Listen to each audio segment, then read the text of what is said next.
Hope Akpan. Yeah. Welcome, pal. Happy to be here. He'd give you a slap in the face or like a poke in the eye. Who's this? Arteta. Yeah. Fellas doing like donuts with bikes on the training ground. He's like, this is where we're going to train. So my head was like, I'll never forget them singing the national anthem. It was like a war cry, like the stadium. I'm like, this is... It's got to be a proud moment that stood there. I'm thinking, oh my God, match of the day. Akpan. This is my moment. This is what it all comes down to. How you doing, pal? All right, mate. You? Welcome back. Yeah, it's been a while, hasn't it? It has, yeah. Who did we have on last, Pearsy? Yeah, Pearsy. Talking about his mum. Yeah, that's another story. He texted me the other day saying, I can't believe my mum's all over Twitter.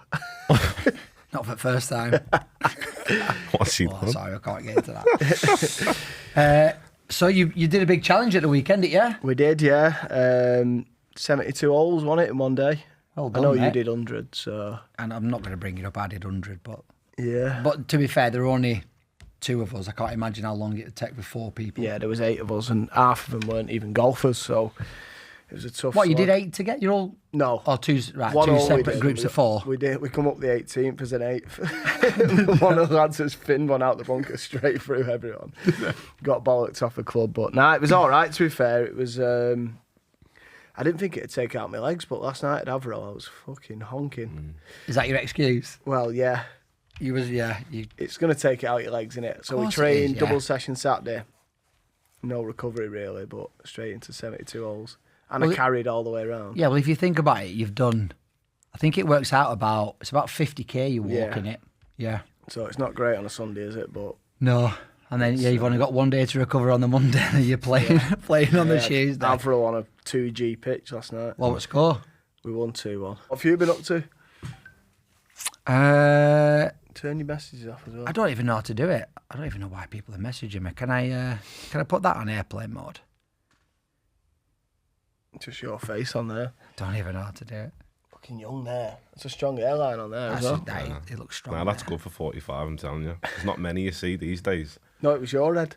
Oh, it's mine? Yeah, it's yours. Yeah, yours. Yeah, you look good. Do you know what killed me? I tried to dye my hair. So I went through a phase and I put like orange in it.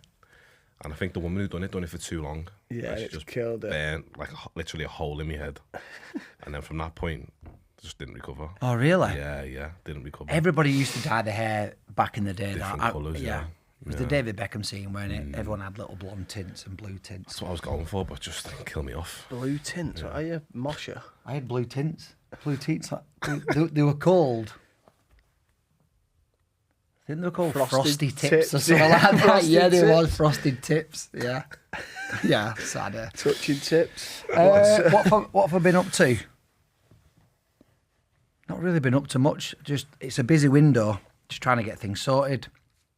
I was talking to you before about it, yeah. and we talked about players who see out the contract, and then you have to then decide whether it's a good move or a bad move, and it all depends on age and where they are in their career. Obviously, if you're a young player and you're playing really well, and there's a lot of attention on you, there's nothing better than 100%. being out of contract because you've got loads of options. Yeah. If you're an older player coming out of contract and thinking, do you know what, I'll see what the window does, I think that's a lot more of a risk because 100%. everybody does their business and they're like, well, if we don't get him, we might go for the older experience one. Then all of a sudden you're out of contract. At what age does that change? Do you become Just as happy you to get- be a free agent and not? I mean, You think when you get in your 30s? younger, I think, think like so? 28, 29 is where it can either be a great window, Yeah. but if things, like you said, don't happen quickly and the season's starting, I suppose it all depends on the people player. look at it differently. But it Yeah. depends on the player. It depends what Yeah. season they've just had, Yeah. how fit they are. Like if you're a top player at 28, 29, you've Yeah, no problem. yeah, of If course. if you're on your way down, yeah. there's a That's bit of a when difference there, isn't there? Yeah. becomes a bit technical. But yeah, so just So you've not even looked at the agency fee, no? what? Do you know? Just saying then what it might be. Looks good, mate. What was that? Sorry, cut that. So yeah, just been doing like that. Played golf yesterday. First time I reckon in about a year that I've enjoyed a round of golf. You've been honking recently, mate. Oh, he's good. No. But in my own head I am. What I'm a perfectionist, right? Yeah, of course. So I'm not. I'm on a driving range. Yeah. And I've got like the stick out, I've got the you've got golf training all the aids, bits. I've got the video, and I'm like, You've got the swing mate, training. I've got the swing ball. It just fucks him up even more. So there's no But point you know what? doing On it. a driving range, I'm like, Feels good. poof, and I'm Yeah. like, oh my god, I'm Crushed so it. good. Yeah. I've got the feeling. I've got the feeling. yeah. I go on the course, and I'm so nervous and so tense, and I'm like, You're just thinking about too much. Think about it's like, too much it's like you in information. that game, innit? You're thinking yeah, about too much. and I'm like, right, are my wrists straight? Are my elbows tucked in? Am I going in full swing? Am I hinging? And before I know it, I've hit it about a yard. I'm like, fucking just hit the But then he ball. has to do it again then. yeah. And my wrist straight. I'm Yeah. like, fucking said it. The So what are you ball. playing off? Well, my handicap's 13. Oh, that's good. I shot 12 over yesterday, That's all right. Yeah, mate. 84. That's good. mate. But That's it was class. but it was 84 with every shot. I was calling shots out. I was like, right, I'm not going to think about anything. Yeah. I'm just gonna hit feel the it ball out, yeah. and just do a full swing back, full Yeah, swing yeah. forward. And I was literally on the tee, and I could see the wind. I was like, right, I'm going to start it over them trees, bring it round, land it on green. And you were It's a doing par it. 3, and I was doing it. Also, were like, where have you Yeah. been? I think Where get have to you a been? stage with God, because I play a bit. I'm shy, but I'm like you. I'm like, I've done 10,000 hours on YouTube on golf videos. Yeah. Used to fall asleep to golf videos at one point. But Willie in your hand. We've all been there. We've all been. Oh, look at that drive. It's like, Wow. thank fuck the next video was a golf one. Yeah. but then it gets to a point where you're not helping yourself. You're just overdoing Yeah. it, overthinking it. Yeah. Just go out and enjoy it, man. And you do play better. It's Yeah. weird when you don't think about it. Best bit of advice that someone said to me was the pro, and he was watching my swing during a lesson, and then watched it on the course, and he was like, "It's two different people. Like, what? You're so stiff." You could like, see it. He was like, "It's horrible. You're so stiff. It's just like." He said, right, you're playing in a game like years ago when you used to be good. He said, if the ball comes over and it's dropping, what do you think about when you're just gonna? He don't said, think I was nothing, like, do you? nothing. I just Yeah. volley it Yeah. or just like off, like, Or you whatever. have one thought maybe. Just like, keep it keep- down. yeah, That or- might be it. Just keep your eye on the ball. Yeah. Whatever. Yeah. Just that one thought, Yeah. or maybe none because it's natural. Natural. It's happening too quick. He said, like, if you went, right, turn my body, shift my hips, lift my knee, set that left foot, he said, you'd miss the ball. He said, it's exactly the same as golf. true. He said, It's just true. stand over it and just hit the ball. Don't think about it. So I've been trying that. Yeah. Yeah, and I was Golf's just... mad though, innit? It is mad, It innit? was so good I'm yesterday. looking forward to tomorrow because the weather's nice and you're playing well. play, yeah. So I might Yeah. actually get a game. Decent. Might get a decent challenge.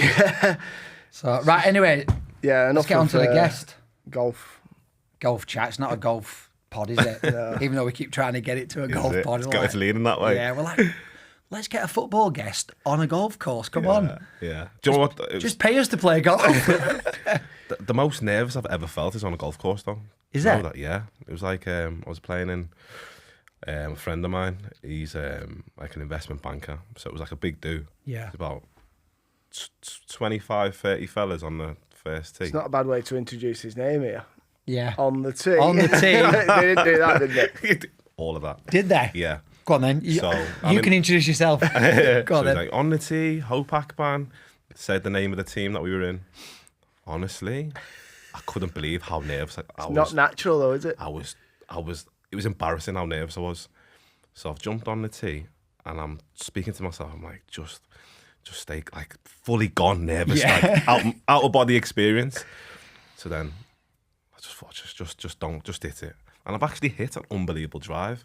And then from that feeling to that feeling, like the best feeling I've ever felt. Yeah. Walked away, everyone's saying, oh, he's a bandit. You thought he couldn't play. Yeah. I was like, yeah, I'm fucking boss. Carries on. Has a good Slam the day. club Like, back in. yeah. But honestly, most nervous I've ever been. I don't think there's a better feel. Well, now that I've retired, Yeah. there's no better feeling than when you're about to hit a shot and somebody's coming the other way and they're like, you can play through, and they're like, no, go on, you can go. And Yeah. they stood watching, and Yeah. you're like, Oh no! Oh no! Straight away. I'm gonna hit it in front of these now. What is that? It's mad, isn't it? Because you'll never see them people again. Never. They don't care. They don't care. They don't care if you And duff they're probably it. shit as well. Yeah, they're just as shit as you are. It's And I'm like, embarrassing though, isn't it? please hit it, please hit it, please hit it. Yeah. Wah. Yeah. I'm telling, like, I've never felt nerves in any situation in my life. I've never felt nerves like Old Trafford, different stadiums. Never felt as nervous as that. I think though, when you're playing in a team game, you've got 10 other people that can help you and support you, and it's not that you're not stood still over a ball. True. I suppose if you had a penalty at Old Trafford, might feel a bit different. that's a similar situation because everyone's stopped. I'm watching. The ball's still, you're still, yeah. you've got time to think about it. That's the only time really I think you can compare it But to. that's a bit easier, isn't it, a pen? Yeah, because you're actually running and you're striking it, whereas... Anyway, Hope Akpan. Yeah. Welcome, pal. Belter. Happy to be here. Looking forward to it. Scouse twang, but from South Mania now. So, well, I'm born and bred Liverpool, but currently live South Manchester, yeah, so the twang's there. It might be a bit hidden. But I'm sure it'll come out. It's definitely still there. Yeah. So we were talking before, I was just looking like, you're still only 33. Like, what was because you've played in all the leagues, like from Premier League down to like League 2, non-league, and even out Everton LR. even out in Finland. Yeah. I think my last actual like proper football spell was in Finland. Okay. And I think that's why it kind of put me off the game completely. Didn't have a great time over there. Just the style of football, the culture, it just didn't resonate with me. Right. See, I'd have thought that would be good over there. A lot of the games, obviously, it was minus 20 degrees. Yeah, For a start. That's like, don't need that. And then a lot of it was indoors. So you play like official games in like a dome. Yeah. On a 4G or on grass? 4G. Fans? 4G, no fans. Just like, no fans. Just like the coaches and the playing staff. Why no fans? Just because there's no interest in it? No, there's no space in the dome. No space for one. And it was like during COVID that time as well. Ah, right, okay. So it was just like, the things that I was used to, the things that used to get my blood going for football, were just stripped away. So yeah, just that kind of... What were they like technically though? Technically were good, like the coaching level was very high for what they were trying to do. The sort of philosophy was very detailed. So that side of things was good. Just like the culture, it was like a mix. So you'd have some South Americans, and then the rest would be Finnish. And then there was me and Jake Jervis, who was like a few English boys. But when I signed, the day I signed, 2 days later, the coach who signed me left. He went to another club in Finland. He was like, sorry, mate. Yeah. I won't see you at the training camp. He's like, someone else is going to meet you. I've moved. So already, that was a bit of a negative. Yeah. New coach came in, bit of politics there. He had his own people that he wanted to bring in. He brought in another midfield. So already, I was back up against the wall. And I was like straight away, you're somebody else's choice, aren't somebody you? else's problem. What I had to do to get in the team or get a look in was like 5 times what another player had to do. Yeah. How did that chat come about though? When somebody, I'm guessing it was like an agent or a manager or someone like that said, "I've got a club for you." Yeah. How do you fancy going out in here? Yeah. So I think at that time, how was that sold? In that time in my career, I was getting, because I'd had my CV. I played internationally, played championship. Yeah. I used to get a lot of interest from abroad from when I was like 25. Never really took it seriously. And do you think that's because of like the Nigerian definitely international thing? Yeah. Definitely is an aspect of it. Yeah. But a lot of it would, we want you, and then it'd just go nowhere. So I'd sign mandates with agents. Hundreds of, if you look through my WhatsApp, it was just agents from all corners of the world. Agents. Yeah. Can I have a mandate? I can get you to this club. Like ridiculous. And so that one was one of those. Came about. They had an English director of football. He was from the Northwest. So that's how it kind of transpired. But as soon as I came, he apologised to me. He was like, "I brought you in. Everything's changed." Oh really? So it was just a shit situation. Did that affect your performance as well? You didn't play great. Or what? Yeah, just it was like an uphill battle, you know, just dealing with the conditions. Astro as well with my body. Yeah. If anyone's played with me, they know I'm stiff as fuck. So knees, dodgy shoulder. It was just an uphill battle the whole time. How long were you out there for? Not long, about 8 months in all. 8 months, but that was long enough to be like, when I came home, I was looking at other options. Finished. Yeah, kind of like I went on trials to a couple clubs, like Macclesfield. Yeah. And yeah, just obviously the business started, and I just thought, you know what, I'm just going to put my energy into that. Yeah, fair play. Yeah, I'd have played against you if you went to Mac. Yeah. Same league then, would you? Yeah, it's a good setup. When was that? About 2-3 years ago. Yeah. Well, John Rooney's just gone in there, hasn't he? Gaffer, innit, yeah. Gone as manager. You said that, well, we said that Savage won't leave. I did. And he's gone. He's left as, what was he? He was the gaffer. He was a gaffer. What I didn't realise. He was the gaffer? Yeah, now he's a gaffer at Forest Green. He's gone to Forest Green. He owned it though, didn't he? Own Macclesfield at the time? I think he had to sell his shares. Yeah. He had shares in it, I think, and then. Has he done that? Do you know what? When I went there, sorry, he was the gaffer anyway. Yeah. He was on the side of the pitch, just calling all the shots. I didn't realise Mac weren't full time. They are now, I think. No, they're not. Are they not? Tuesday, Thursday mornings. Has he rang you back now? Yeah, he's rung me back. Has he? Yeah, we've had a good chat. What's he saying? Nothing. Don't want anyone. Don't Does want he anyone. not? No, to be fair, the lad who I was speaking to about is in League Two, so he wasn't going to go to part time at Mac. Yeah, even And if it's the like- money's good. But it is a good setup, isn't it? It's a great Yeah. setup, yeah. I think when I went there, I'd already started what I was doing on the side. Right. And it was meant to be part-time, but it's daytime, isn't it? Yeah. Like you're part-time, you train in the evenings, don't Yeah. you? So it allows you time to do other things, earn other income, or do whatever you need to do. The Mac one, it was like full-time, part-time. You had to commit to the day. Right. And then like 3 or 4 times a week. And it just didn't work for me at the time. Yeah. Strange. So you've got obviously the Liverpool twang. Are you a red or a blue? Or any? I'm a red, you know. Yeah, Oh, yeah? I was always a red. Obviously, signed for Everton when I was 8. So, I was playing locally, just like, my dad had a newsagent in Liverpool. And a fella used to come into the shop and you see me kicking a ball in the shop. My dad used to kick off all the time. Yeah. Fucking crisp everything. Ketchup bottles off all over the floor. It was a kick off. And he come in and said, "Oh, we've got a team up the road, come and play." So I went and played there. Obviously, I've been playing in school and I knew I was good. I knew I could play. Yeah. But played there, went in goal first game, as you do.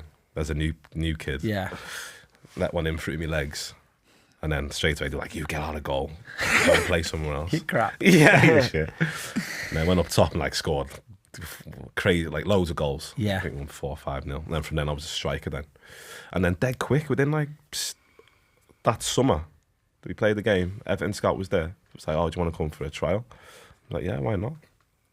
Obviously I was a red, so I didn't really want to go. Yeah. My dad was like, "What are you doing? Go. Like, make sure you go." Done one session there, signed straight away. They were like, "Oh, fucking hell, you're good." Like, Wonder Kid. Yeah. It's like you. I get it. literally went, played one training session, signed the next day as like whatever you under 8s or whatever. So I was there then, Everton Academy from them. Yeah. Do you have any other lads who would recognise in that kind of age group? Yeah, 100%. So Callum McManaman, he's at Wigan. Yeah. Wigan now, still playing. Had a good career. Jose Baxter. Yeah, well, he's still there now as a under-16s coach. I think he's working as a coach. Yeah. Jack Rodwell. He was the main. He was the main man back then, wasn't he, from our age. Yeah. I think he played up a year when we played Everton. Yeah. He would play for. Yeah. So where was you at? Bolton. Okay. Yeah. Do you know why? That's ringing bells. You know. Told you I was a wonder kid. Said. Now we would have played. Yeah, definitely. Would have played. Definitely. What, as like 8-year-olds, 9-year-olds? No, a bit later on. Yeah, like 13, 14. Yeah, definitely. Right, okay. We had like there was always someone. Was there a guy up top with real bored legs who couldn't control it? Yeah, he just looked lost. He was like, "I'm trying to do 2 jobs." Had a big tattoo up back of his head. Well, there used to be 2 lads. It was always like the parents would shout like, "Go on, Rooney." So that was John Rooney. Yeah. And then "Go on, Louis." Louis Codlin. And I never. You're joking. He was a joke of a player, but I've never seen him do. I don't know what he did after. Because he was a good mate of mine, Louis.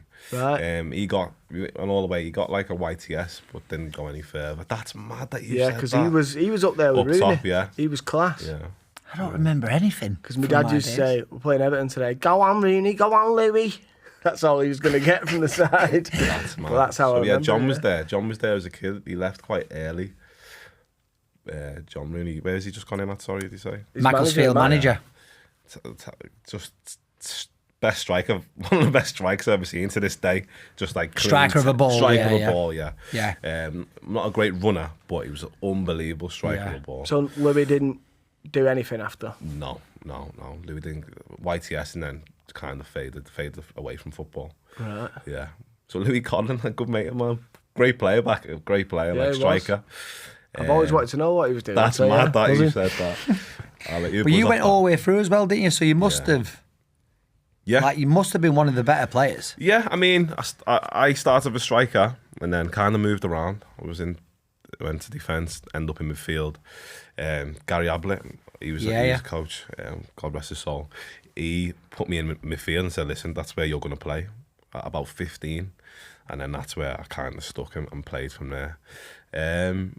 What kind of midfielder was you back then? It was holding back then. Was you? Yeah, break it up and give it simple. Yeah.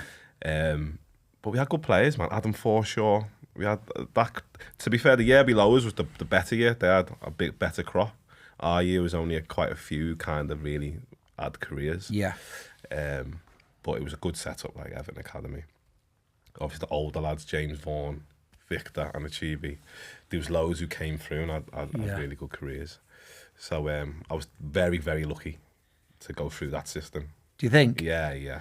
What, just because of the coaching and the kind of grounding that it gave you? Just the coaching, it was very, you were very nurtured, you were looked after. You always had like way before it became a thing, we always had like a welfare officer, education officer, Mike Dickinson, who he'd look after you as a person, he'd make sure you were being polite, make sure you were just a good person first. So he was doing standards, that. Yeah, standards off the pitch, exactly. And then I had good coaches. Who was the gaffer of the first team at the time? So it was Moyes. I think when I first signed, it was like Walter Smith. Right, okay. Then I was like 10, 11, it was Moyes. And obviously in his time at the club improved a lot. Yeah. But everyone got chances, didn't they, under Moyes? Everyone got chances, yeah. It was always. Yeah. So we moved. We used to be at old training ground at Netherton, then we moved to Finch Farm. So then we were dead close with the first team then. Before it was split, Belfield and Netherton. So that gave us a chance to we felt as kids like, this is a chance, the first team are there, kick on. I'm trying to work out the ages. Had Rooney left by then when you was coming through? So when I was a kid, 9, 10, he was in the youth cup. Right, okay. Yeah, so he scored a mad goal at Goodison. Don't know if you've ever seen it. He's hit a free kick. So not long after that, he moved to Man United early, didn't he? Yeah, very okay. early, yeah. But Everton's team when I was in around the first team reserve team was Tim Cahill, Arteta, PNR, Fellaini. Who was the Aussie? That was Tim Cahill. Yeah. Leon Osman. Yeah. When you look back, unbelievable Great team, yeah. Always in and around Europe. Was he there at the same time? Fellaini. Yeah. Mad guy. Yeah, mad cat. Yeah. Funny cat as well, Was know? he? Yeah. He had a brother who was like his twin, Afro as well. They were just mad cats, mate. Were they? Yeah. But for me personally, it was good because obviously my heritage is Nigerian, like I said to you before. And at that time, there was loads. Was Anichebe there? Anichebe, Yakubu. Hey, see, my gaff. Yeah. See, if Tam's listening to this now, he'd be proud of me there. Why? Just because he says my football knowledge is awful. You're ringing them off now. Yeah, now I'm just boof. Any others? He'd be proud of me. I don't push it. So they looked after me, because it was tough, man. When you get dragged over to the first team and the quality is just so high, and could you feel a massive difference in the levels as it went up? Yeah. So we had the youth team side, then we had a reserve dressing room, which was on the first team side. So I managed to get into that dressing room. Was that your first goal then? Like, just get into that reserve? Get to the resi dressing room. You get your own locker. It's just nicer. Yeah. You get to eat food on the first team side. Don't have to do the jobs. So that was like the goal. At that point, do you have somebody cleaning your boots? Can you hand it to the... Yeah, you can give it all away, That's mate. the best bit, innit? You got your kit folded. That's when you know you've made it, when you're like, yes, youth. Bring them back after training. Make sure they're clean. Make sure they're clean. I want to see me face in them. You get your kit folded out for you. Can request what you want. So it was like a good... Obviously, it's a bubble in it, like young lad, but the setup was golden, like really good setup. Obviously, in and around the first team, every now and again you get called over for those 11v11s, and you're just trying to prove yourself, just trying to any which way you can, just do something to get recognition. Apart from smash and injure a first team player that's like you hear stories about that, don't you? Too eager, like send him back down. Yeah, he can't come with us. He's just done two of my first team players. So the season that I kind of got a little look in, there was loads of injuries. Right. So especially in the Europa League, they just didn't have the squad depth. So a lot of the younger lads travelled to those games. So I actually managed to get an appearance in one of the Europa League games. Yeah. Sub, was it? How do you say it? Bait? Barte. Barte? Yeah, Barte. So played in that. It was like, you know, that they'd already qualified from the group. Yeah. How old are you here? I say 18 maybe. Oh, it's lovely that. 18, Goodison. Brilliant, that, innit? So big occasion, all the families there, like sick. A few of the first team players were playing, Yakubu, Osman. So it was like still a big game, still a big occasion. For me anyway, fucking hell. Yeah. But yeah, at that time, probably wasn't quite ready for that step. Do all right though? Done okay. Done okay. The thing is, no one's ever, apart from like Rooney. a few, yeah. To maintain. No one's ready at 18 to go and play Yeah. Premier League or even European League games and stuff like that.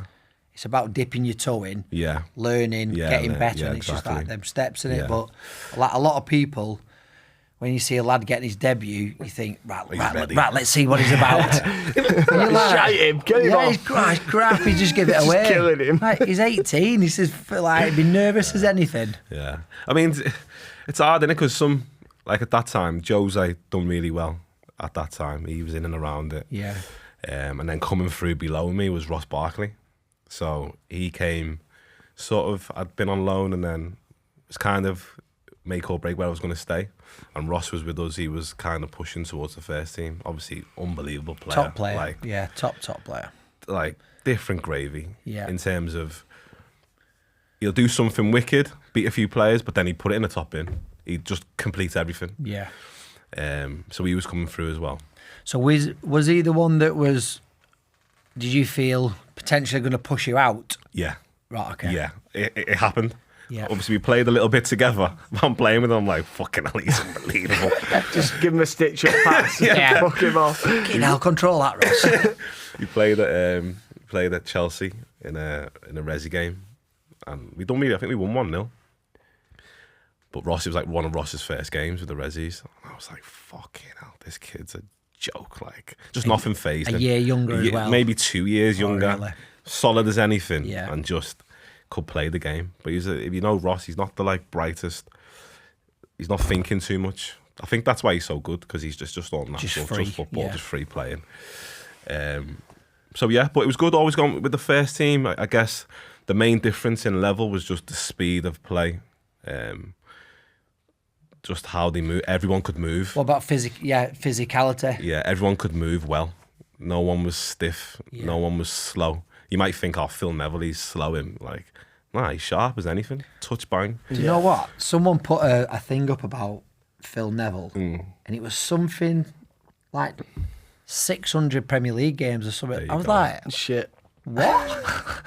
Yeah. So he was on the ones I'm looking at thinking, yeah, I can shift him out. Yeah. But then you get on with him and he just, nice and easy. Can't even see the ball. Yeah. Just that quick.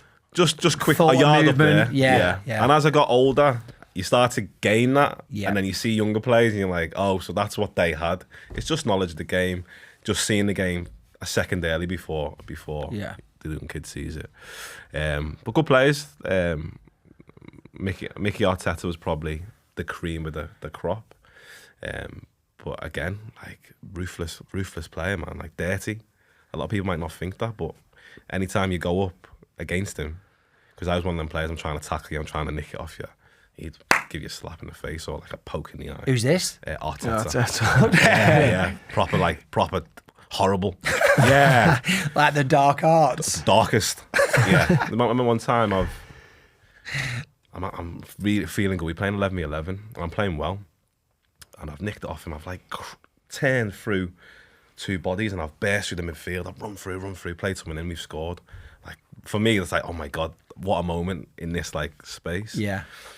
Next time I've gone to get it off the centre mid or in centre mid, he's just come behind me, elbow, bang, fucking slap me in the face, took the ball off. I'm like, ref, like looking round. He just walks like, and I think he said to me, "Don't do that again, mate." Like as he's walking off.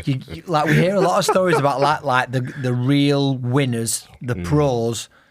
Don't like you. Yeah, but like they don't want anybody. No. To overtake them. Exactly. And in training games. Yeah. In training games, like young lads coming through. Yeah. Like, but that's what makes them so good. That's what makes them winners. Maintain. Yeah. The ones that level. accept that and think, oh, he's a good player, like he might eventually replace me. Yeah. You'll get replaced. Exactly. And that's what I've noticed through my career. The players that really stand the test of time, do really well, consistent, are that type of mindset. Yeah. I need to get that back. Get it back. Have you ever had it? I need to get it back. We've signed a young lad who's raw as anything. And I'm like, well done last night. Well, you scored, well done. Well done, yeah. I should be like, right, fuck that. I'm going to smash you in training. How old is he? I wouldn't smash him, mate, honestly. It's weird football like that, though, isn't it? Does he? Yeah. He looks hard at himself. Yeah, you're not saying nothing. No. What did he say first? So he come in, he went, yeah, I bought a load of XL bullies for 15 grand. The day after I bought them, they got banned in England. So he's got them all in a lockup somewhere in Salford. He just stitched them up. Yeah. So every day he goes and feeds them. Fucking comedy. Belting lad he is. But yeah, he's getting it from me on Tuesday. Oh, he's there? Thursday, tomorrow. I don't know. I think he'll fill you in. So how did they go about sending you out on loan? Did they shout you in and be like... So it was my contract was coming to an end, and it was like my agent at the time kind of was like, listen, all right, we don't know if they're going to offer you anything. Tried to figure out a situation where I go on loan, but it was in a view to move there. So I went to Hull in the Championship at the time. Yeah, it was a good move for someone my age. Not many of the lads were really going on loan at Everton at the time. Yeah.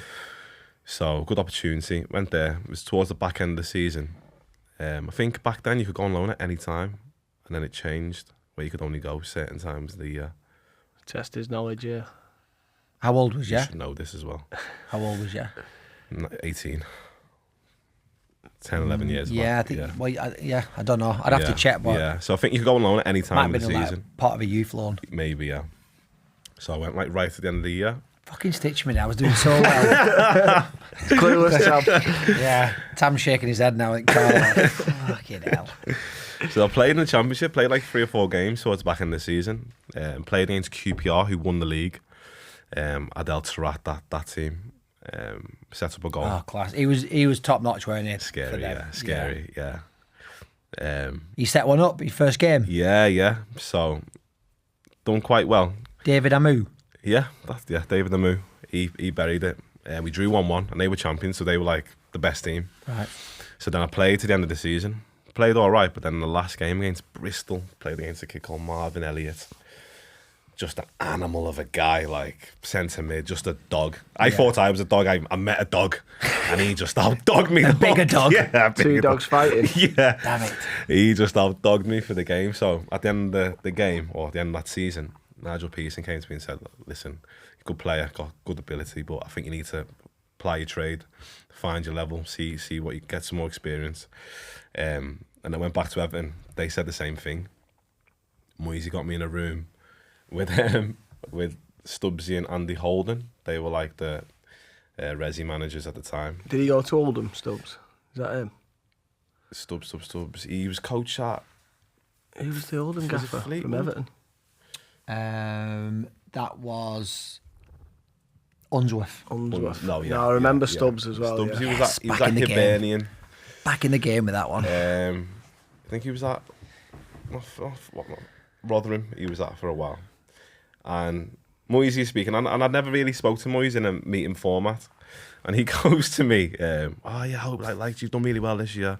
You did well in this game at this time. We like you.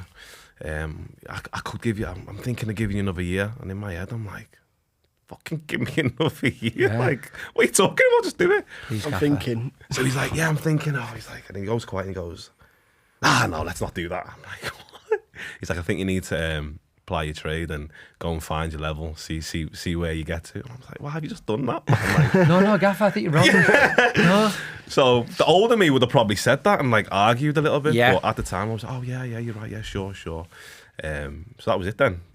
What's that feeling like? We've asked, like we near enough every guest that we've had at some point in their career have had that chat. Yeah. There's not many where it just goes smooth, and you get to the top. Close to tears, or not? Not close to tears. I'm not the type to sort of to well up or anything like that, but it was like a realisation of like, wow, because I've been there a long time, 10 years in the end. It was all I kind of knew. But I came out of there, I had a moment and I was like, right, all right, what's next? What do I need to do to kind of fix this or correct this fork in the road? But because of how the season went, and I knew like it was touch and go whether I was going to get a contract, it wasn't a given. Yeah, like it wasn't a total shock. No, it wasn't a total shock. Yeah. I'd seen other probably lads, prepared yourself what had happened to other players and stuff like that. So I was kind of ready for it, but I still thought when he gave me the carrot of like, oh yeah, we could, I was like, go on. Yeah. But so it's one of them where I suppose if you had a little bit more of a mature head, you'd have gone, do you know what, Gaffer? I think that might work. Like another year in the system. I think I can send me out on loan. Let me get games and then see where we are this time next year. Or agents in the conversation with you. I don't know if that happens. Does that happen? You should do. Where you go in with the managers it should. now and again. Could say I'm on what? £300 a week. What's it matter? It's not going to cost you anything. I'll pay you. Gaffer, I'll pay you. Yeah, literally. I like if I had an older head, like you said, there was definitely a conversation to be had there. But I was a kid. I just went, yeah, sound. But one of the coaches at Everton, Jimmy Lumsden, he pulled me in another meeting after that, and he was like, listen, I know what's happened. I think you're a really good player. I think you're going to have a career. I'm going to speak to a few managers that I know, and I'll put in a good word for you. That's good. So luckily that summer, I had at least 5 or 6 managers calling me saying, oh, we want to sign you. League 1, League 2. Yeah. But at least I had something. Yeah. You know what I mean? Were Crawley in League 1 at the time? No, so they just come out of the National League. Yeah. When he called, I literally didn't know who. Never heard of Crawley. To be fair, did you know where it were? Didn't know where it was. And to be honest, at that time I was very ignorant. I didn't know much about the Football League. Yeah. So when Crawley came, I was like, it's like what you said before, though. When you're at Everton and at any Premier League club, you're in that bubble. Yeah. I'm looking at. You don't need to know about Crawley. Premier League. They've just come up from the National League. For what? Honestly. There's another league below League 2. Honestly. Didn't have a clue. Yeah. And he's calling me Steve Evans, bit of a character. He's like, come down. You know, this is where we are. We get you on a flight tomorrow. Bit of a fitness freak, innit? He said, we get you on a flight tomorrow. And I'm like, this is something different. This is a bit sexy. Half an hour flight. Whoa. Check it. As a kid, I'm like... Do I need my passport? Where's Crawley? Is it somewhere near Portugal? So he gets down there, gets to Gatwick, and he's giving me the whole like, welcome to Crawley, this is who we are. Shows me the stadium, and obviously the stadium's like, it's got 1 row seated, and then it was all standing. I was like, in my head he's talking, I'm like, I've got white noise. I'm like, what the fuck is this? I've never seen this. I can't play here. And then he's trying to sell me. It shows me the training ground. There's fellas doing like donuts with bikes on the training ground. He's like, this is where we're going to train. So my head was like, I can't do this. Anyways, puts it on like the back burner and leaves, trying to see other options. But they were the best option. Actually, at the time, offered the best money situation. Yeah. And I had a holiday planned to Ayia Napa. And he calls me. He's like, I know you're going on holiday this day. He's like, your flight's at what time? I'm like, oh, it's at 12. He's like, if you don't sign the contract now, it's gone. I'm not coming back. So I'm like in the airport to my agent. He's phoned me. He's put me under pressure. The agent's like, what do you want to do? I'm like, fuck. He's like, it's better off you get it done now before you go away. Yeah. So you've got it done. You can just like relax and enjoy your holiday. Just go straight to Cherry Bay then. Yeah, Yeah. Is it? No, that's Zanti, innit? Oh, is it? Yeah. Bastard. Black and white. Black and white. Yeah. He knows. Which one's Iron Strip? Black and white. What else? Black and white. What about Castle Club? Castle Club. Yeah, no, I do know it. Top of the Vanille. Yeah. Yeah, the bell. Yeah. Yeah, I don't know that one. So That's my knowledge. yeah. That was his nickname in Iron Apple, the Bell. The bell, the pool. Didn't get touched, did you? So that's a big. He's put it on your toes there, isn't he? As a kid, like put it on my toes, but he. Fair play to Steve Evans. Mate. He's like, let's see if he crumbles. And who knows what would have happened, but I thought, he's gonna pull out the deal. So I signed it. Went on holiday, came back, and they'd signed loads of players. They were like pushing towards the right end of the league. They signed a whole new team. Had some good players for that level. And I'm pretty sure they were well backed. Well backed at the time for that level, massive, stuff, yeah. So we kind of like not pissed the league, but we were always in the playoffs. Yeah. Obviously that season was a massive eye opener for me in terms of what I'd come from to what I was now playing in. And I realised that a few games in, Steve Evans, we're playing well. I'm doing what I've been taught, academy football. Yeah. Playing nice football, get it off the back, play a nice pass, get it again. So I've done a little spell of that. Nice little play, got a little clap from the crowd. I'm hearing from the side, "Oi! Are you?" I don't even think he knew my name properly. He's like, "Number 6! Oi!" So I'm like, so myself turning around. He's like, "Do that again, you'll be sat with me. Get it forward. And get the next one." I'm like, I feel like everyone's looking at me. What did I do? What, you don't want me to keep the ball? He's like, "Get on the next one." So I thought, fucking hell, I've got to do something different here. So I really realised quite quickly that was the name of the game. Is like, play something, get it up, get on the next one, it around get in the the box. corners. Yeah. Into that channel, go and back him up, yeah. get the second one. And because we had a good team at that level, they were really good at it, really efficient. Who was the striker?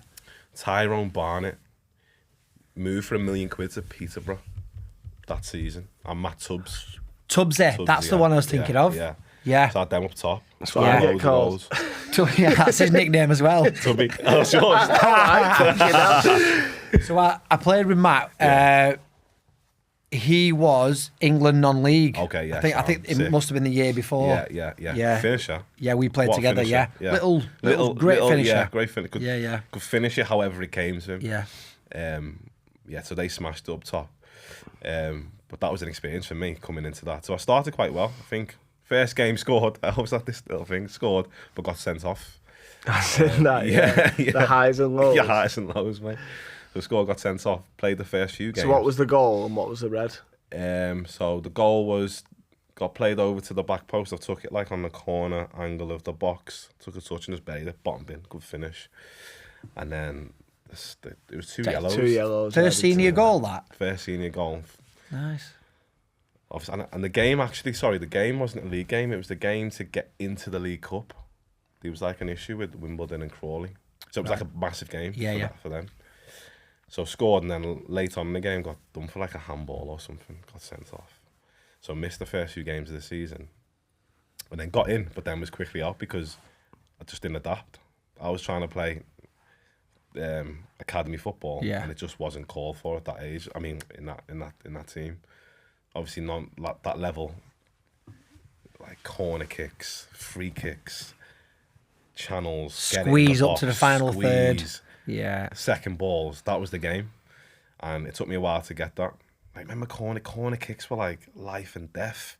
If you lost your man at a corner kick and he's got his header in, and maybe he's missed, but everyone looks and it's you. Fucking hell, you're dead, aren't you? There's nothing worse when you know it's you and you go, yeah, you go.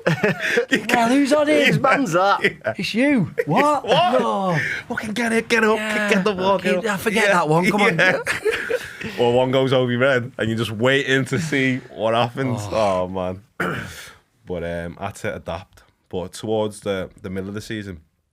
And how did you adapt? Was that just doing it every day in training and just realising, right, okay, if I get it here, I've got to put it in there? It was just seeing what the lads who were in the team were doing, and like, I'm better than him. Okay. I just need to do that, and then I can with maybe a bit do what more I do. Yeah. quality. So it got bad at one point. It was about September, October time, and I wasn't in the team at all. I was in the stands. So I'm on the phone to my dad, like, I can't, like, where do I go from here? And you can't even sit down, and you stood up. They're all It's all standing.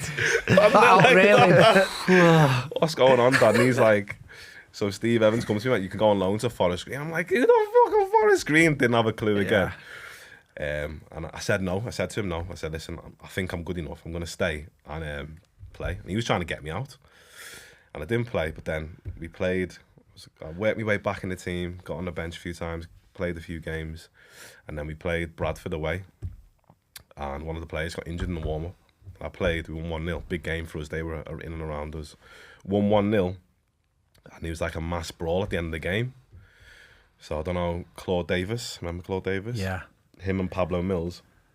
On our team, there was a fella for Bradford, Andrew Davis. They played with each other before. They had a Barney previously, years before. End of the game, they go to shake each other's hand. Or he comes to shake Claude's hand. Claude goes, get the fuck off me, gives him like an elbow to his chin. And then from there, it's just all mad. Their keeper comes running down. Pablo, I don't know if you know Pablo, he pulls the shirt of the keeper and he's tucking him in. Then all other lads, it was just carnage. Steve Evans is on the pitch, like, just all mad. Throwing his weight about. Literally throwing his weight about. And then, obviously, kind of calmed down. But then we got mad fines. All the players got like 6-game bans. What did you say? It was 10 players? It was a 10-player brawl. I think most of the players who were involved from our team, so like 6 or 7, got bans, got 3-game, 4-game, 5-game bans. So from that point, I was in the team. That's what I was stuck in the team. Go for it. Obviously, I was in there. I was just in behind, like, watching what was going on. Shadow boxing. Yeah, and then played to the end of the season then. Class. Yeah, so back in, and then he left. It's funny how things work out, isn't it? Like, first of all, you've got to be brave enough to tell the manager, I'm not going out on loan. Yeah. I think I'm good enough. 100%. A lot of players at that age have just gone, yeah, okay, yeah, you're right, I need to get out. Yeah.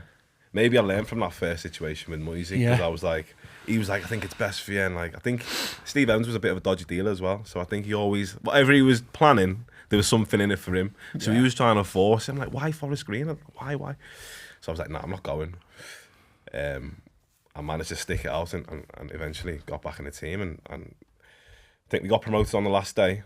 And then, promotion, League One. Massive for Crawley. But at the same time, I saw how ruthless football was. So there was a few players who played every game that season. Bombed. Yeah. That was mind-blowing for me. Like, the main core of the team, obviously a bit older lads. There's not much loyalty in football, is there? And it's just like how it was with Moyes. Going to the room, everyone's getting told, no contract. Sorry, guys, thanks for promotion, but you're out. Yeah. So don't think you're good enough for League One. Did you say like, I think that's a bit harsh or anything? Because I was going in as well. I was going in as well. So I think I had like a 1 year option. And they were like, oh yeah, we'll take the option on you. So I was like buzzing, but like... How'd you get on, lads? See you next year. Oh, wait. But I saw how ruthless the game was, and that kind of switched me on then. Like, there's no love in football. No one gives a no one cares. Like, the game is the game. You just have to do your bit, do your graft, and make sure you look after yourself. You'll look after yourself. And go from there. Yeah. The next season, League One, I was on it then. Like, I knew what was expected. Did anything change pre-season, off-season? Did you do anything different? Did you think I need to be fitter, stronger, one-on-one, or did you get yourself back off to Iron Appa? I got myself, I think I went to Marbella this year. Of course you did. Yeah. Bit more dough. Yeah. Bit more money this year. Sinatra's. And what happened? I think we had new management. Sean O'Driscoll came in, and he was like a bit more cultured, a bit more what I was used to. So he liked me, and I was playing because I could fit into how he wanted to play. And then, so I was in the team, and then another manager came and he left. They had issues with the ownership, but I was in the team. I was like number 1 on the team sheet, and I was playing in a position that was more suited to me at the time. I was playing. Steve Evans still the manager? No, Driscoll. He left towards the back end of the season before. He got a better deal at Rotherham, and he left. Who was the manager that you went up with then? So it was like interim Steve Coppell. Ah, right. I was trying to work out. Yeah. Yeah. So that. Yeah. He's not bad though, is he? That'll come full circle, to be fair. Okay. So he came in as like interim manager, then he went up like board member or football director, whatever. So we had a few new managers that pre-season, but Richie Barker came in and he liked me. Played every game. Was playing in I had a sitter and I was playing one of the two ahead. Perfect for me, get in the box. And then by October, November, I'd scored 8 goals from midfield. And I was just known for either scoring or the way I played, a yellow or red card.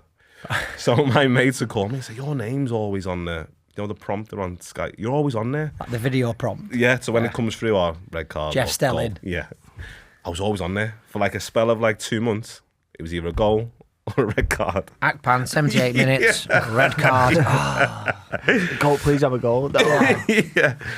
So when it came to Christmas that year, I kind of knew like I'm probably going to move. There's a lot of interest in you. After me, Crystal Palace, Bournemouth. So right. I kind of knew like I'm in a good position here.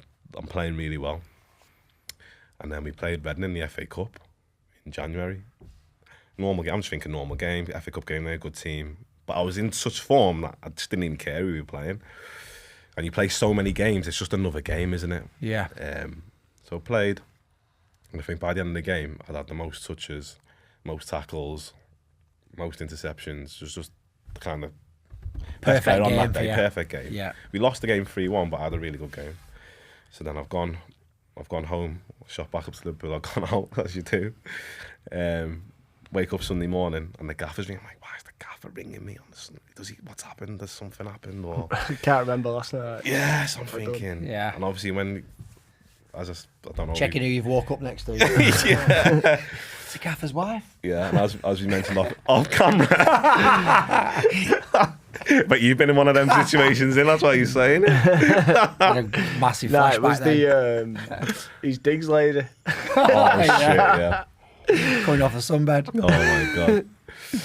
So answer the phone to the gaffer. So as we were saying off camera, the only other call I'd ever had like that, like random off the manager, was that incident that I spoke to before about, in terms of the tweet that I got in trouble for.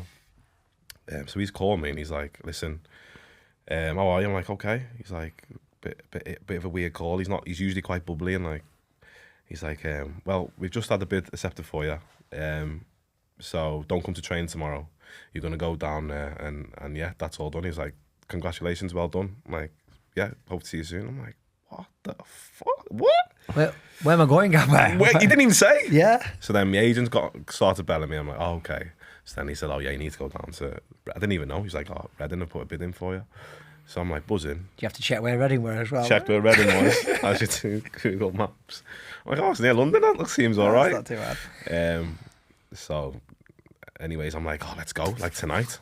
The agent's like, oh, take your time. Just, we need to go down there, speak to them and get a deal sorted. So yeah, that was how that kind of came about. Premier League as well. Premier League at the time, yeah, Premier League. What a move. Class. Yeah. What a move. Yeah. Some of the lads from Everton were thinking, shit.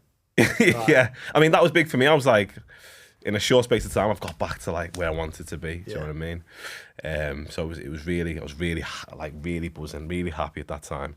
But as I said, I'd put a lot of work in. I like a lot of like those lonely sort of, those Sunday mornings not in the team, going to the gym on your own and just doing it for your own sake. Because I was living in Crawley. Like there's no one looking after you. There's no one telling you what to do. There's no one.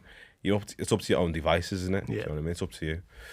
So managed to turn that around quite quickly, really, in terms of level. Yeah, because it is a big jump, especially when you look at probably facilities wise. You know, when you looked at the Crawley ground, then you go into the Majeski Stadium. Yeah. Then the training ground and everything. It was like, oh, this is more like it. What about when you've got to go and sign, but like you're buzzing inside, but you've got to act pretty cool? Yeah, all of that. Yeah, you got to act like it's normal, innit? Yeah. So there's a lot of that. We're going to offer you this. There's definitely a lot of that. There's definitely like... Yeah, I'm like, oh, I'm looking at my agent like... Shall we? Yeah, like... Not sure about that. What do you reckon? Yeah. So it took a day or so, but like whatever. I was. If I went on my own, I would have signed anything. We want to. Yeah. But he got me a decent deal for like that situation. Yeah. And so good, and it was a great club, Reading. Like really, like the nicest people. Great manager at the time, Brian McDermott. Like ledge of a guy. Yeah. Really looked after me. Really. You know, coming into that situation, into that dressing room, you're already like an underdog. You got players they brought in the summer from the Premier League on thousands. Yeah. And you're this kid who's come from League Two, they're thinking you're shit straight away. Yeah. So obviously went in there with a point to prove and kind of started like a house on fire. You know, I think came off the bench in the first game, Newcastle away. I'm just going to say, I bet one of the most exciting bits where you're looking at your Crawley fixture list after Christmas. Yeah. And then you make that move and you go, right, okay, who have Reading got this, like, Newcastle, Man United, Liverpool, you're like, Jesus. Christ. Everton. Yeah. Would have been So Everton was in the March, so clocked that straight away. So I watched the first game at Medeski, they won 3-2. And the next game... Who's your striker? Lafondra, big Russian, Pavel Pogremniak. Okay. Glad you said that. I know. I think I got it wrong. Sorry, Pav, because he's a ledge guy. Pav's easier, isn't it? Yeah, Pav's a lot easier. Or the big Russian. So we had a good team. Michael Ledgerwood, Joby McAnuff. So like good top players. Ian Hart, he'd been at top level. Jason Roberts. So it's a good team. Jason Roberts was good. Good dressing room. But they were struggling in the Premier League. Obviously, the fans are fuming. We've not signed anyone. I think they had like a Russian owner, and he didn't want to put any more money in. So that's why maybe they were looking at options. They signed you. Like cheaper options. Planning for the future. Yeah. Signed Nick Blackman as well from Sheffield United. But came in, he threw me on straight away. We're losing 1-0 at Newcastle. Johan Kabai's just put a free kick in the top stand. I'm thinking, what level is this? This is nuts. But as I'm coming on, they're taking Cabaye off, so the whole stadium's booing Pardew for making that decision. Yeah. And I'm coming on to like, the whole stadium's booing. So I'm like, fucking hell, this is a mad atmosphere, this is nuts. Stadium's like too big for my eyes. I feel like, you feel like that big, do you know, when you're coming on? Yeah. Comes on, gets a few touches, gets in the game, gets it to 1-1, has a bit to play in the first goal. And then late on, it's about 87 minutes. Ball's gone, play down the left, gone to the back post, it's come out to me on the edge of the box. I'm thinking, oh my God, match of the day. This is my moment. This is what it all comes down to. Ball's rolling, I'm a Liverpool fan, I'm like, Gerrard in my head. Akpan! Goes to absolutely lever it. Misses the ball, stumbles, falls over. I'm like, oh my God, that was a fucking fail. But then Lafondra whips it in the bottom bin straight away, whips it in. So win 2-1. You've got the assist. Got the assist. Fucking buzzing. The match of the day, Akpan with the assist. Show the replays. Fucking everyone's laughing and getting all the messages. Like, oh, please don't play that tonight.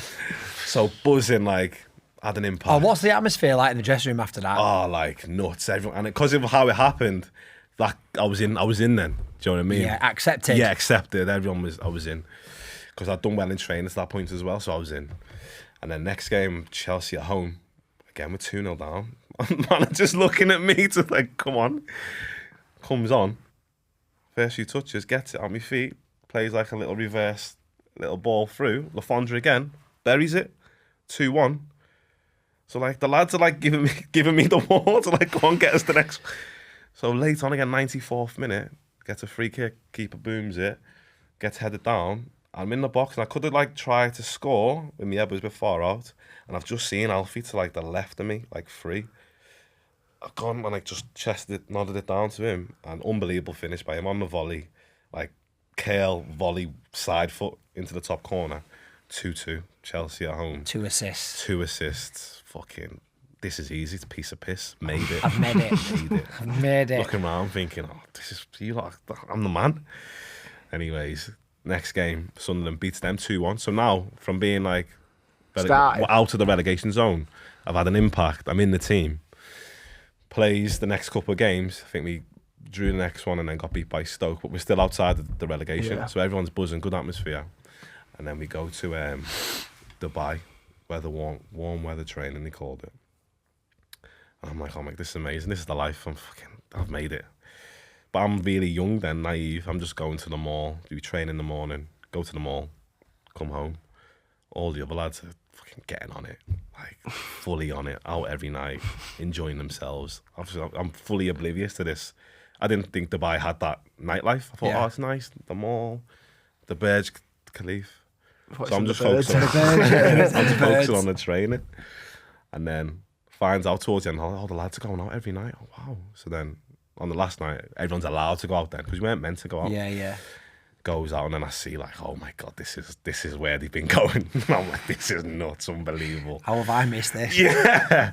And I think I made up for that moment through the rest of my career because of that. But he came back after that and then we just weren't the same. I think the lads just took the foot off. Something was amiss. The next 5 games, like really important games, teams around us. And we lost those games, lost to Wigan, Everton, went back to Goodison, lost to Villa. What was it like going... Was it at Goodison? Goodison. Yeah. So for me, it was just... Did you get on or did you... I was starting the game. Actually played really well. We lost 3-1. But for me, it was just a personal one to like see the coaches, see Moyes, fucking let me go. Look at me now. You made the wrong decision there. Yeah. In terms of like the Premier League level and how it was, I found we were always in games. You'd be in the game, you might have a chance. Like even in that game, we hit the post. We were the better team. Hit the post. As soon as we hit the post, it was like the whole 11 of the other team woke up, started playing, and then when they all play together and they turn it on, they just go through and then they Do you not think the difference is that just that tiny bit of quality and care at the top end, where you might, not you personally, but the team like hits that pass too long or too short, or they don't score that chance. The top teams do. Yeah, just that little bit of panic. So they get in, rush of blood, composure. It's that composure for them. Say, like they make the most of them moments. Yeah. So I think it was Kevin Morales who scored that day, and I remember it so vividly. Right.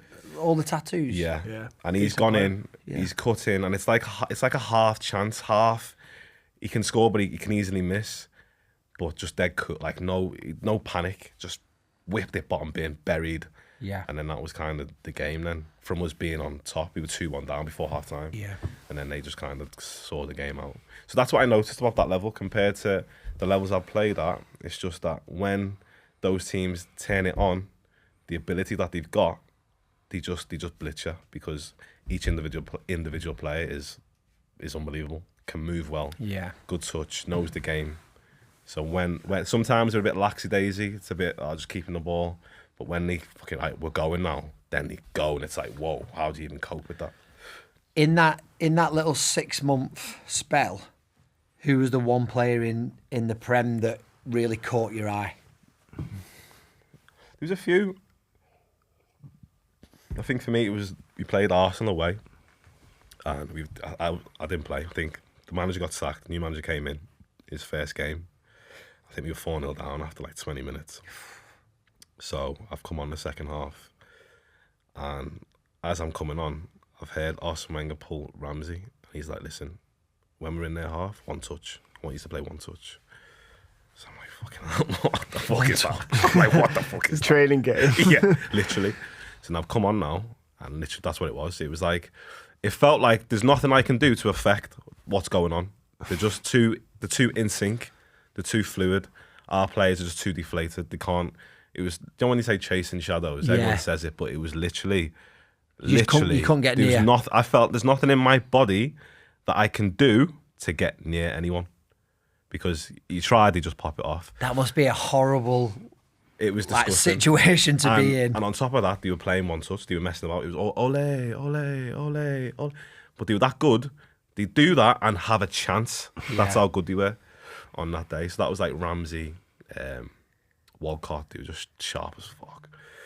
And it was Santi Cazorla that day where I was like, I'm not a footballer. That's a footballer. Really? Yeah, because he could, both feet, could Cruyff off both feet. You know, if I come against you and you're right-footed, I kind of know what you... Yeah, you're not going to surprise me too much. He could just fluidly just go any direction. Somebody put some clips up about him not long ago, and I never really watched him. Never thought he was that good of a player. And somebody was speaking, saying they think he was one of the Premier League's top players at that time. Yeah. When he was at Arsenal. Yeah. Like he had a couple of seasons where he was unbelievable. Yeah. I think he was there for about 5 or 6, but 2 seasons he was saying. Yeah. He went back home, didn't he? Like after the game. No, like recently he scored a free kick in last minute to get his team. Oh yeah, so he plays, doesn't he, for like 3 or something like that? I've seen that. Right, yeah. Doesn't get paid for his home team. Still playing. He's still bossing it. But honestly, that was like, I'm not a footballer. That's a footballer. That's how it felt. I'm just making numbers up here. Yeah. Taking corners, left foot, right foot, free kicks, left foot, right foot. Just a joke, mate. Different levels, just like anything that's asked of him, he can do it with ease. And he's what, about 5'7"? He's 5'6". No, he's talking about the dwarf that got put in the... I shouldn't say dwarf, but... I know what you mean, the kit man. It's borderline. He's tiny. That small? Yeah, tiny. Was it? Yeah. So that made it worse. I'm like, this little... I can't even get me... baller. Proper baller. What a player. Fair play to him. Still going at 40 or whatever he's doing. Yeah, and you got injured. You suffered an ankle injury. Yeah. The next game, actually. Yeah. And then that kind of that put you out the team and never really got back in then. So then new manager came in, that Arsenal game. That's a good start for him, isn't it? So that season fizzled out. We ended up going into the Championship. We had a good team in the Championship. But at the beginning of that year, he looked at me. He used to do these meetings with every player. And I remember him, Nigel Atkins. All right, fella, but a bit. I don't think he fancied me too much. And he pulled me, looked at my contract. You had your contract there. He looked at me, looked at my contract, looked at me. You've done all right, haven't you? I was like, and at that time, I was trying to make out you don't deserve what's on this piece of paper. And I was like, you fucking dickhead. I should have really called him on it. I'm still about 22. I was like, you cheat. And that fucked with me for the rest of his time there. Because anytime I'd get in the team, I know he's not having me. So I'd get in the team and then I'd come out, or I'd get in, I'd have a few games, then I'd come out. I could never just feel like free to just be me and play. Yeah. Because I had that hanging over me. So didn't start in the team, but towards the end of the season, again, similar to the Crawley season, I got in and then stayed into the end of the season. But we missed out on the playoffs, last game of the season. We had to... This is after you've been relegated. Yes, this is the back in the Championship season. Yeah. Had a good team. Really should have been pushing more for automatic, but I think we were 6th in the league going into the last game. We were playing Burnley at home. All we needed to do was better Brighton's result. So we drew 2-2. Gareth McCleary scored like a wonder goal, like a volley. And we've come in to the dressing room at the end of the game thinking, like, what's the score? And they were still playing on the TV. They were playing Forest. There's about a minute and a half left. So everyone's in the dressing room, like all the staff, everyone's like kind of celebrating, but not, because they were drawing. So we were, at that point, we were up. I mean, in the playoffs, sorry. Yeah. And then out of nowhere, to get like a break, a cross goes in. Big Ajua, he was at Leicester, Alua. Okay. Big header. Keeper like fumbles it, goes in. And like, just... dead in the silence. Like, I'm talking 20 minutes of like nobody moved. Like that now, like just dead silence. And then that was where a lot of players left after that. It was never quite the same crop of players. New managers came in, and I was always just in and out the team. And then a manager came in called Steve Clark. He bought loads of Chelsea. He was like Chelsea, like he was under Mourinho. So really good manager, like really good tactically. But he bought loads of Chelsea youth team players in, and just didn't get a look in them from that point. At what point did you? So, what point did you have the partnership with Ollie Norwood? Yeah, so that was the season under Atkins. So that season where we finished, we got missed out on the playoffs. Because he went on and had a great career as well. He came in. Ollie was. I played against Ollie all through. You might have played against Ollie Norwood. Man United. Yeah. So I knew Ollie very well, and we combined really well. He was more get it off the back play, spray it. I was get on the second balls, get in the box. Yeah. So we had a spell in that season where we were really good. tell you a thing that Ollie's great, like unbelievable technician, like lives and breathes football. Yeah. And he's had a great career, and it's not because of anything else, but he's a great player. But one thing I ruined with Ollie for a little bit, and one thing he was really, really good at was like networking. Right. So he'd ring up all like any club he'd been at, he'd like have all the numbers of like the coaches, the staff, and he'd just be in the room just on the phone. Oh yeah, who's playing tomorrow? Who's this, that? And it wasn't until later in my career where I realised how powerful that is in terms of just contacts, need to get into a club to train, need a favour. You know, he really took his time to do that. And do you think he purposely was doing that, or that was just him? Who knows? You'd have to ask him that. Yeah. But for me, looking at that, because I was always standoffish with managers, don't know, just my personality, but like to sit and have a coffee with the coach, I couldn't do it. You know, because I knew that they were my boss, and I could never relax. Whereas some players were really good at that. They'd go in early, have a coffee with the manager, tell the manager what's going on. Yeah. And I feel like, looking back as a sort of business owner and from a different perspective, that's massive in work and in life to be able to do that. Especially if you look and consider yourself as a business. Yeah. And football is what you are being employed in. Exactly. You need to sell It's not Yeah. much out there. So I was Ollie Norwood's teacher for a while at school. Yeah, sick. Yeah. He was a teacher. Yeah, so I had to retire for a few years. Yeah. And Why I was went. that? Injuries. Yeah, I had a blood disease, and I had about 3.5 years off. And during that time, I went working in the PE department at St Ted's. Okay. And Ollie was in his last year of school then. And I remember talking to the PE teacher, and we're doing, I think we're coming out and doing cricket. And this lad was like, Techers. and I was like, "Kid, hell, he's good at cricket." He was like, "Should see him at football." He was like, "Is it Man United?" I was like, "Is there?" And he was unbelievable, like how he struck a ball and just one of the best I've seen. Yeah, it was Should good. have signed him up. Yeah. Dying at the Talking time. just like tech, like just pure laces. He's up there for like top I've seen. Him, John Rooney, Yeah. Ollie, Tom Huddleston I've seen up close a little bit. Yeah. That level of just purity of like, boom. Well, that's why, like, because he was never the quickest. No. But that's why he could control a game. Yeah. Because his passing and his vision and stuff is so good. His technique. Yeah. So he was very easy on the eye, Ollie. Yeah. You'd see someone and he'd be like, "Whoa, that looks unbelievable." Yeah. But he's had a great career. Freaking out. Fair play to him. Still going, isn't he? Wow. Yeah, he's gone to Wrexham. I'm not sure. Have I got where he's Wrexham in gone. my head? He's at Stockport, weren't he? Stockport. Yeah. Yeah, But he's had a Stockport. great career. And as I say, nice lad. But that was something I noticed. Now I'm older and a bit more clued into like the wider environment of life. Yeah. That was something that I saw him do every time we were away. He'd just get on the phone and be like, "Oh, hi there, how's it going? Who's playing tomorrow?" So he's probably got like a list of managers, coaches that he can bring. So up he's and going to just get a speak to. coaching job then, isn't he? So he's going to 100%. devastating in football. 100%. Not doing anything else. Yeah. Not doing anything else. So then you've come. So you've had quite a few years down in London. You've come up north to Blackburn. Yeah. Came up north. That move came about. Gary Bowyer, he knew me from my Everton days. He was in at Blackburn, and good club. It was a good move for me.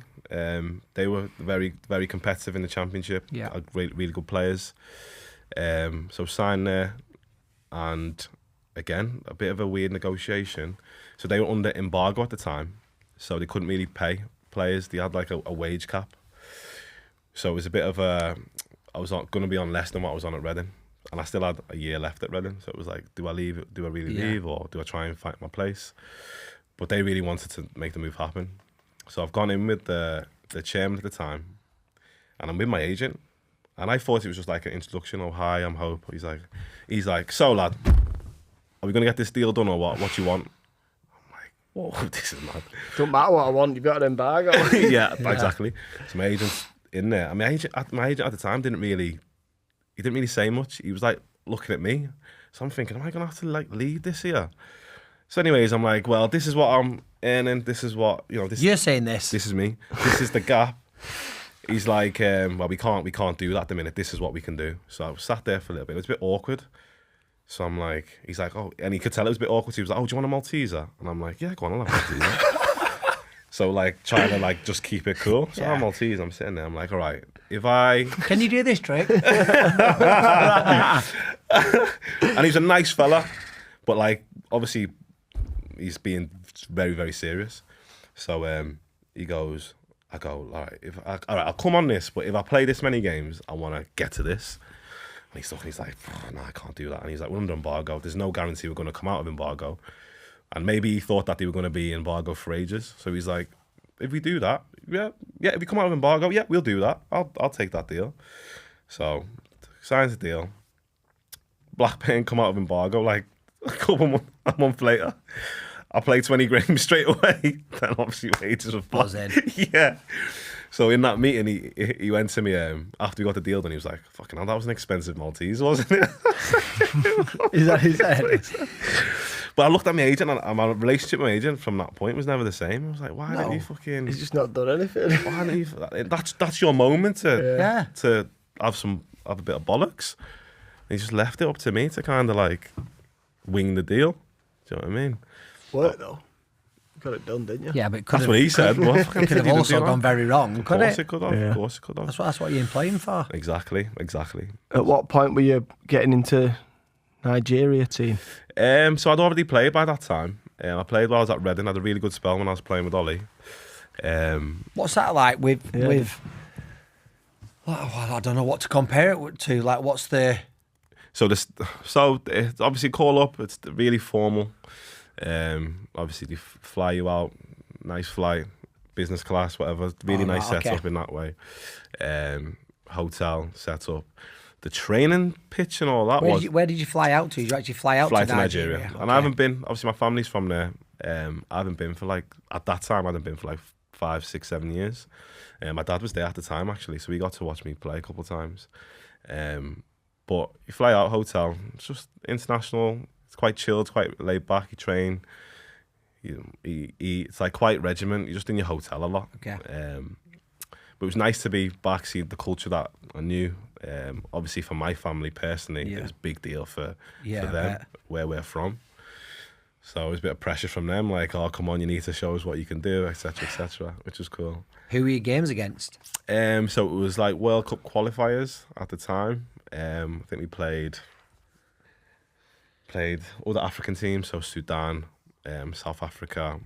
But when you play like the games, the first game we lost of the tour. We played 2 games, and I didn't play. I was watching it. I was on the bench, and I was watching. Like, you think, who are these? They're not gonna have any play. They got no players, but it's like they played together for 10 years.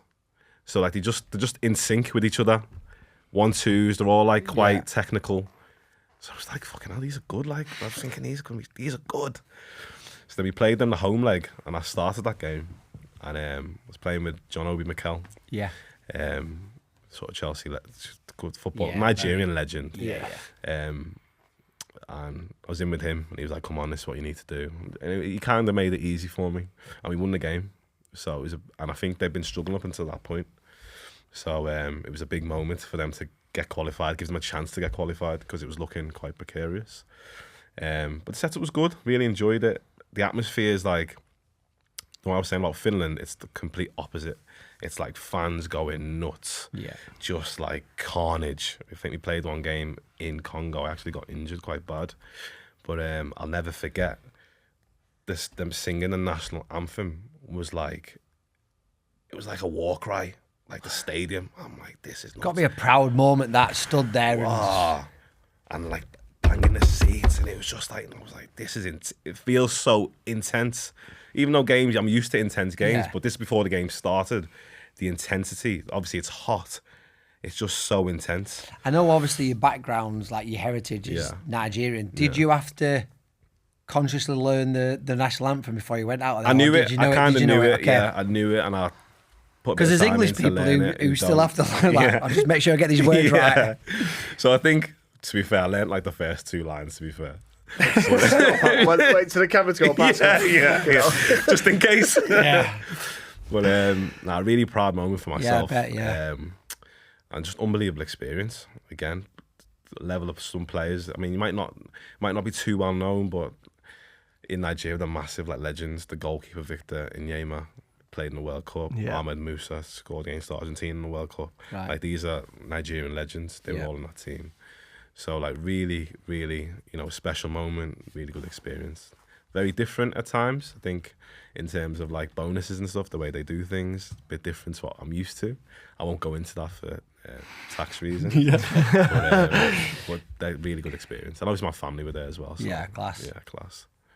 Brilliant. So going back to Blackburn. Yeah. Did you get relegated? So, first season we were fine in the Championship, mid-table. Was Bradley Dax there at the time? No, this is way before. Season before. Yeah, season before he came, I think. Yeah. So we were in the Championship. We had Owen Coyle as the manager. I think Benno's been on, and he said he told you a lot about Crawley. Yeah. So you can get a picture of what that was like. Like as he said, it was probably the most enjoyable time I had in my career from a day-to-day training perspective. Like real good group of lads. Good group of lads. Just great. Just felt every day you couldn't wait to go in training, but. We had a good team as well, like a really good team. Charlie Mulgrew, like we shouldn't have struggled at all, but just like we had no structure, no direction, it was just a jolly up every day. Yeah, so it was fine at first. So good. It was fine at first, but then when we started not getting results, it was like, nah, this needs to change. And people tried to speak to the manager, would try and speak up in training, and he just wouldn't budge. He just loved to have fun. He just loved to like play games. Head it over the crossbar, run on the other side, catch it, throw it through. And that'd be like the main thing of the session. That'd be the main buzz of it. And then we do 5-a-side and it was like, I'll see you later, lads. So we were unfit. Just no structure, no shape. Like, it was chaos. And then it got to a point where it was like mid-season where we were struggling. And the lads were like, listen, we need to look at the footage and like go through like what we need to do. Mad how lads doing that themselves. Bro, like, honestly, so we were struggling and we had massive games. We were playing Huddersfield, who were top of the league, Newcastle, who were top of the league. So we were like, listen, we need to change the formation. We're playing 4-4-2. We need to go 4-5-1. We need to be solid first and then maybe nick a result. So we're in the meeting room and it's kicking off between the players like, that's your fault, you need to do this, you need to do that. Coyle's nowhere to be seen. So halfway through, we're like, where the fuck's Coyle? And it was like around Christmas dinner. All of a sudden we hear on like the voiceover, guys, Christmas dinner's getting cold, guys. Can we all leave the meeting room? You're going to ruin Christmas dinner. And we're like, you should be in here. Like, is that the gaffer? Fucking messing me. So anyways, that's when he lost the players anyway. So we were on our own then. Got a result. Drew at Huddersfield, beat Newcastle. So I was like, this is what we need to do. And then he kind of was kind of like in the press, like it was him. Do you know what I mean? Oh yeah, we've changed the structure. They've been watching video analysis. He's in the press saying all this. Fair play to the lads who took it on board. Yeah, they've not been listening to me all season, but we cracked it. So then I think we had a cup game against United coming up next, and we're doing shape in training, and when the opposition team's like picking you apart, and he's getting frustrated as a coach because he can't coach. He can't like do it. Yeah. So he's getting frustrated. Players are frustrated. He just goes, do you know what, lads? Scrap all this up. We're going to go there. We're going to play United. We're going to pass it. We're going to move it. We're going to move the ball quick. We're going to be defensive. And that's it. What happens on the day, happens on the day. And I'll get the balls. We're going to do 5-a-side. We're like, this guy is like mental. And that's how it went. That's how the season went. And it petered out. And I think we got beat United and then we couldn't get results. It was always close. It was always, because we had a good team, so we weren't shit. We'd never get beat 3-4-0, but we'd always lose 1-0 or lose 2-1. And did you leave then when they got relegated? Yeah, so I left at the end of that season. So Tony Mowbray came in with about 2 months left. If he would have come a game or two earlier, we would have stayed up. That's how like bad the coaching was compared to what the players we had and what we needed. Yeah, so it was a season after then that Dax so that's come. when Dacky came yeah, in. So because you kept the majority of that team. Kept the majority. And they went straight back up, didn't they? To be fair. And this is probably a mistake that I made. So I had the conversation with Moby at the end of the season. He's like, what do you want to do? Do you want to come down with us and get us back up? And at the time, because of Championship player, wanted to play internationally. In my head, I'm like, I need to stay in the Championship no matter what. I need to stay. Ah, right, and Burton was still in the... Burton was still in it. Burton had survived. Yeah, so they had... So, even though it was like the money situation, all that was going to be worse off, to stay in the Championship was what I wanted to do. So I made that call and signed for Burton. And did they go down? Who? Burton. Burton went down, didn't they? Last day of the season as well. Oh. So quite a few in a row where it was like touch and go. And Blackburn went up. Blackburn went up the next... Yeah, that season. That season, they say, they went up. Exactly. And again, Burton was good. You can't call these things. No, you can't. And again, Burton was great. Cloughy was like mad, but great. Like he didn't care tactically like your gaffer. He was like, listen, this is the way we play.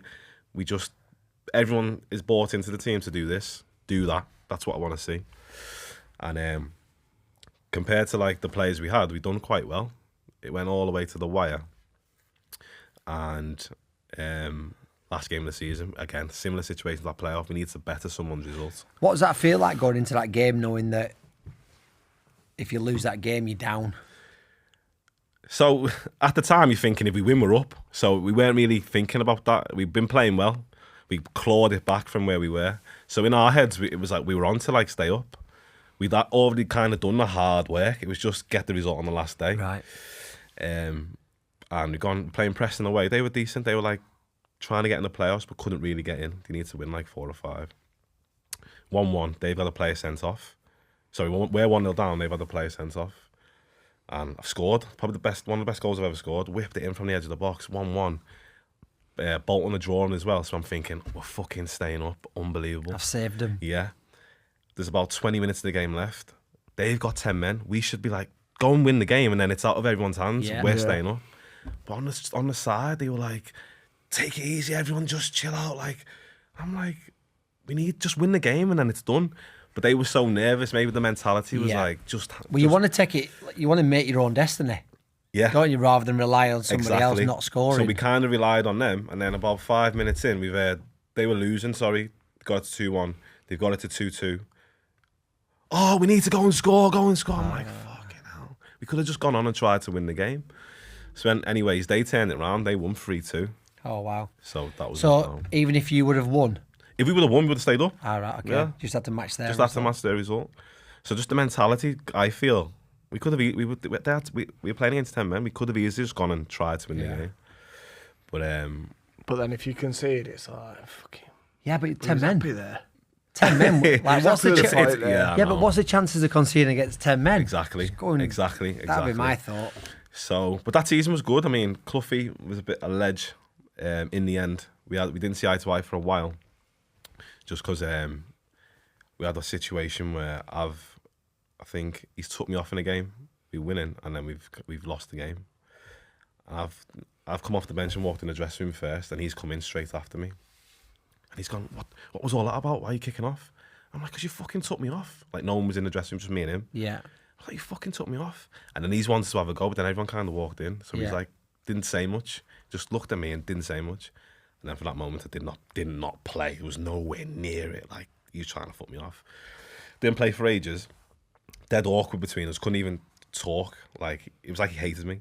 Oh, horrible situation. Yeah, so... And he's like an imposing character as well. Yeah. Like... fucking tough cookie. But anyways, there's one time I needed a piss really bad, and someone was there was 2 people in the dressing room toilets, both like closed. So I had to go into like the coach's one to have a quick piss. So I've gone in, had a piss. Dressing room's empty, and as I'm coming out, Cloughy comes in. So at first he's like, what the fuck are you doing in here? I'm like, I just went for the toilet. He's like, get the fuck, he's like, like, what are you doing? Get out. So I'm about to go out, and then I've gone, I need to have this conversation. I'm like, what is it? Why can't I play? We're shit. We're getting beat every week. Like, what is it? I can't be any worse than what's out there. And he's like, what, you want to play? I'm like, yeah. He's like, show me you want to play then. I'm like, I'm training every day. Like, give me a chance. I said, give me 2 games and I'll show you. And he went, yeah, you will. He went, shook on it, looked at me and said, if you play well, you play every game.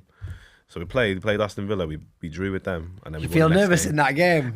Nah, I didn't. No, just enjoy. Confident. I hadn't played in ages, so I just wanted to play. Aston Villa in the cup?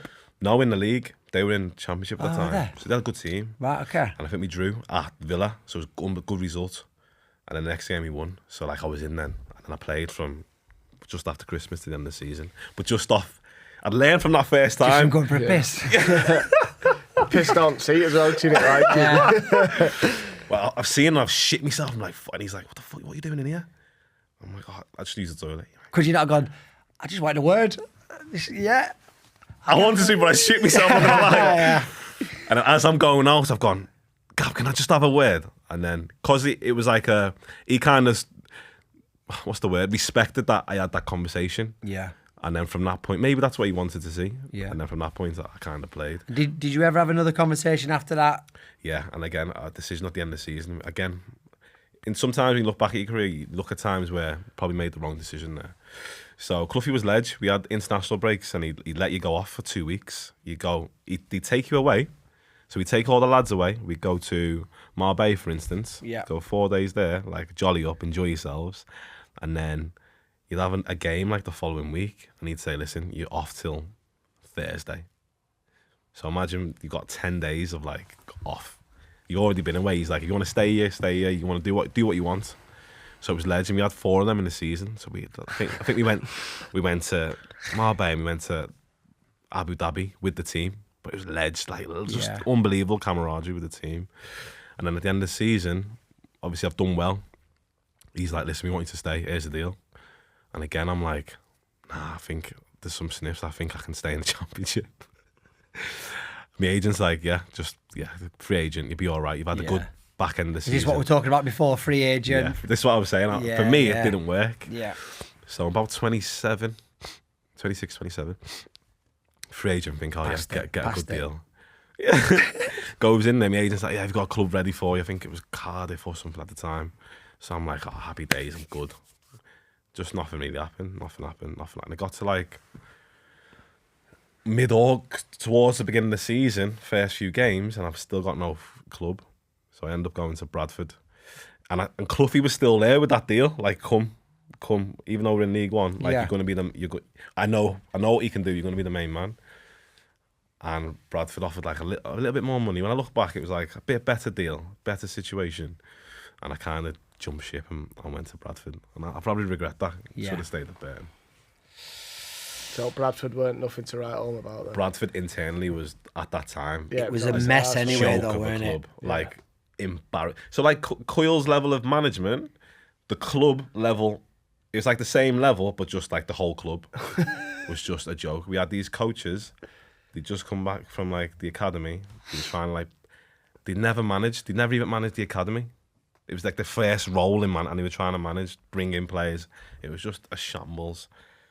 We had like 3 coaches in a spell of like 3-4 months. It was just a shit show. Yeah, that's weird. A shit show. Yeah, there's so much expectation on that club as well, didn't they? Yeah, and the fans were on us. They spent a bit of money. The fans are just on us. Owen Doyle, me, just on us, and it was just toxic. It was really, really like that's the worst like football environment I've ever kind of been in. It was just like you was there. You played a lot of games though. Played a lot of games. First year, I had a big injury. Sorry, that first year, I'd done my shoulder dislocation, and I should have had surgery, but I didn't. I tried to get back to try and help the team. Yeah, and I just came back, and it just wasn't the same. I couldn't like play the game I wanted to play. Obviously, midfield. A lot of people don't think about shoulders in terms of like, but once you dislocate it, it comes out a lot. So it kept coming out. I couldn't really like, I wasn't confident, because obviously my game is like hold someone off, turn away, play the ball. Yeah. I couldn't relax and play. I was always a bit wary, like the slightest little misjudgment, my shoulder's going to pop out. Yeah.